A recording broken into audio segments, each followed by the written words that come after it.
So yeah, so this is our first segment of Tech Talk! Yeah, that's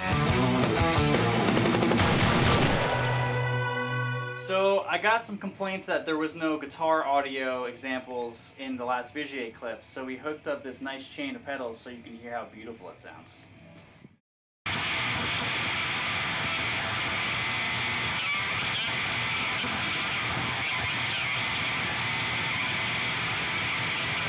That's for you guys. Perfect.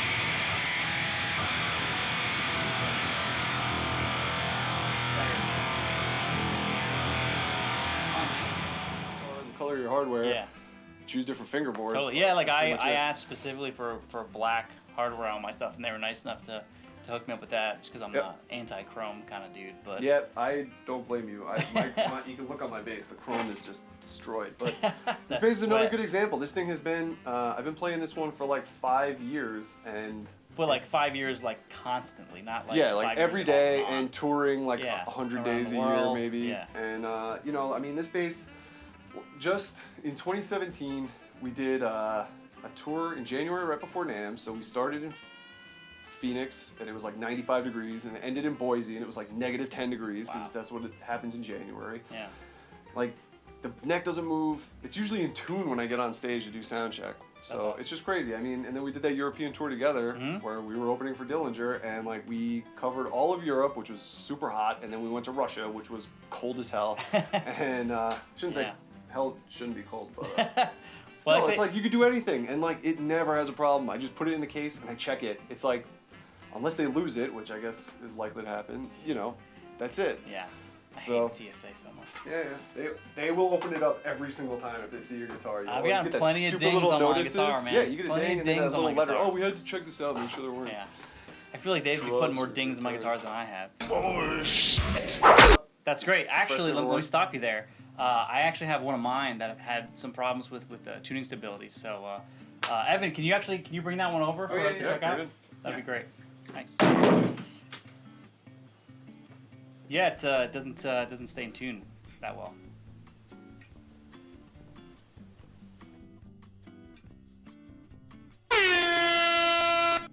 Oh, the newest thing that we added last year at NAMM, well, we had it 2 years ago, but it's been proliferating throughout the line, is these new locking. We're using a Neutrik locking jack. The old jacks were recessed, and they used barrel-style jack, which is cool, and it's functional, but the problem with the barrel-style jacks is when they break, you have to replace them. You can't just, you know, bend something, and the way that they were situated They're totally enclosed, the housing, right? Yeah, the way that they were, which these are too, but the way that those were situated in the electronics cavity made it such a pain to work with on tour. So these Neutrik locking jacks are great because if you forget to put it through your strap or whatever, if you forget to put your cable through your strap, they'll lock, so you can step on it and it won't go anywhere. And you know, if it craps out, you just pop a new one in, you can find them anywhere. Yeah, they're easy to they're super easy to install, even compared to a regular, like, you know, typical Gibson style jack. This is easier. Cool. So, that covers, I think, most of the bases on the guitar. Oh wait, also I want to talk about, you did mention that it is bolt-on, right? So for me, that's a really big deal, because I personally am not a fan of neck throughs, because, and I know because I've had this experience, if you break a neck... Your flight attendants are Susan and Lance, and I'm Vicky. We're here to make your trip which happens. Yeah, no one wants it to happen, but it can happen. Happened to us on tour. We were in Chicago. Alex fell off of a monitor and snapped the headset off. Yeah, and that's no fault of the guitar or anything. It's just that's life. And so, you know, instead of just trashing the guitar or trying to get a luthier to try to glue it, which is never the same for me, you just swap out the neck. It doesn't cost you that much, and it's back to normal. Yeah. So that's huge for me. And I know a lot of people think like bolt-on's like cheaper or not as good. To me, it's far superior. Honestly, and it sounds way for that reason, it's cool. And tonally, I mean, if anybody tells you that they can tell the difference between a bolt-on neck guitar and a set neck guitar that in all other regards are identical, they are full of shit. There is no total difference. Like, the problem is you'll never be able to compare apples to apples because Gibson doesn't make a bolt-on. Gibson doesn't make a bolt-on, and Fender doesn't make a set neck. So how would you possibly be able to put those to the test? Right. Of course, a Gibson sounds this way, and the Strat sounds that way. So of course they sound different. But I'm telling you, our single cutaways are also bolt-on, and if you got handed it blind and you know anything ahead of time, you would not know that it wasn't a bolt-on, that it wasn't a set neck or a neck through. Cool. The sustain is ridiculous, the low end is crazy, and it's all because of the carbon fiber, and it's because of our wood. Yeah. Speaking of which, let's segue. Let's go get the other one. Magic! Whoa. It's here! So yeah, this guy is taking a beating from me and also from TSA. Yeah, cool. But I love this thing. This is the banana. This thing rules. It does also have those same Evos in there.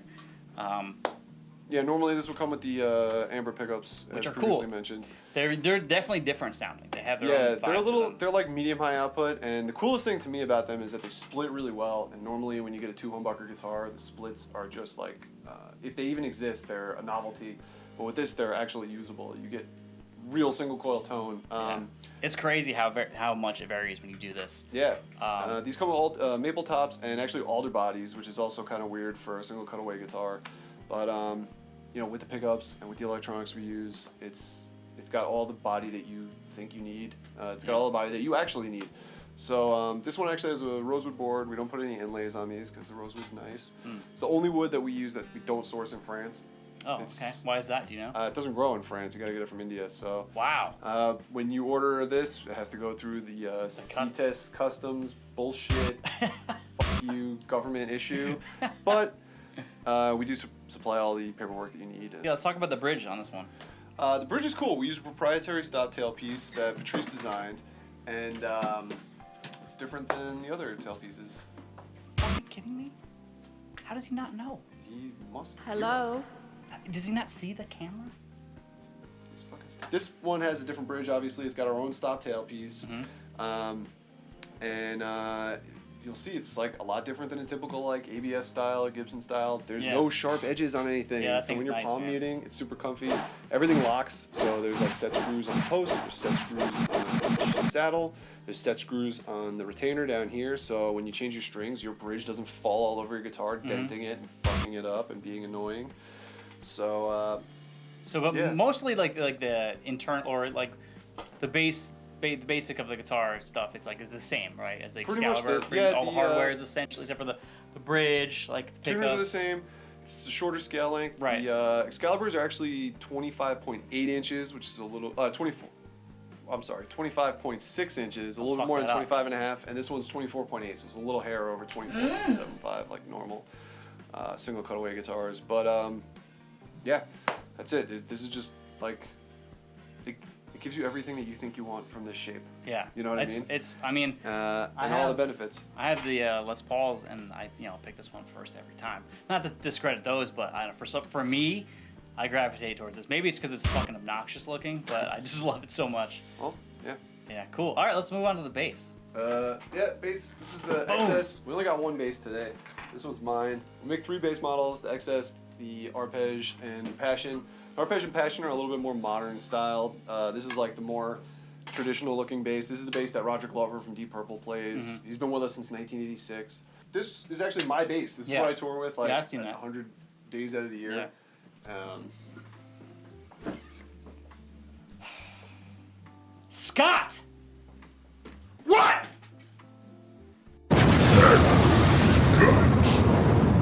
And yeah, we use a proprietary EQ. Somebody did a review and was like, "Oh, what are the frequencies of the EQ?" And I was like, "Oh, Patrice, what are the frequencies of the EQ?" He's like, "I don't know. I just like heard it, and when it sounded good, I was like, that's it." And then we just did it from there. And we have our own soap bar pickups. They're actually Patrice has tried to describe how the hell these pickups work to me a billion times, and I don't understand. So no one knows. Yeah, they're super mysterious, but it's 18 volt active EQ, so you can you got a ton of headroom. It's awesome. This is like our own bridge design, and yeah, that's pretty much it. It's got the same 0 fret and Teflon nut. This is an older model, so it's got the older style 0 fret, but you just same thing. It wears out, you pop a new one in. It's got strap locks, just the exact same. Yeah, and that thing sounds ridiculous too. Yeah, this thing growls. And the cool thing with the basses that is more pronounced with them than with the guitars is the since the neck is so stiff and resonant, the string response across the bridge, across the neck this way is actually really even. So like your low B is about as loud as your high E. I mean, it's not exactly the same. I still use a little compression, but compared to like a vintage bass, where like the E is booming and you can't hear the G in the mix, this cuts a lot better. Yeah, that's so frustrating in the studio. Yeah, and that's all because of the neck, and it's because of having, you know, really good frets. There's no dead spots on any of the necks on any of our guitars, and it's because it's super stiff, and it's because the fretwork is so ridiculous. Yeah. Patrice and his dad, who we actually named the GV after, that's Georges Vigier, his dad, who helped him start the company, they built their own proprietary machine to help them. He showed me that one. Yeah, you're not allowed to take pictures of it. Oh, okay, I didn't. Yeah. I didn't. I just looked at it. It was cool. He tells me, I'm like, I'm not showing anybody. So cool. The fretwork is just ridiculous, and since it's all stainless, you don't have to worry about it. What I really like about it too is like if you're a guy who likes to set your action like super low, you can get away with it because it's so flat that it's not like you're gonna start buzzing out. It's like obviously you'll get like a little bit more fret buzz, but you can keep it that way and it's still super playable. Unlike a regular neck probably where it's gonna fret out. Yeah, and the radiuses aren't crazy. Like the Excalibur is 12 inches, the GV is 12 inches, the Expert is like our triple single coil thing that's 9 inches, and the basses I think are all 12 inches off the top of my head. And but it's 12 inches is a pretty good size. It's perfect. You don't need a crazy radius. 12 inches is more than enough if you ask most people. We also have the infinite radius on the Sean Lane, which is cool. So it's just flat. I used to say it was a 0 radius, but you said this is the opposite. This is no radius. This is flat. This is infinite. So it's a good impression. I like that. Yeah. So that one's really crazy. I mean, the Sean Lane comes out of the box on the 12th fret of the low E. It's 1.5 millimeters off the fret, and on the high E, it's 0.7 millimeters. So it's if you look at it, it plays. That guitar is insane. Cool. So I think that's pretty much it. Nice, man. Well, thanks for coming out, and I know you're here for rehearsal anyway, but thanks for doing this. That was pretty rad. Yeah, anytime. Yeah, hopefully we'll get some more attention on these things. These are awesome machines. Thank you, Kev. Cool.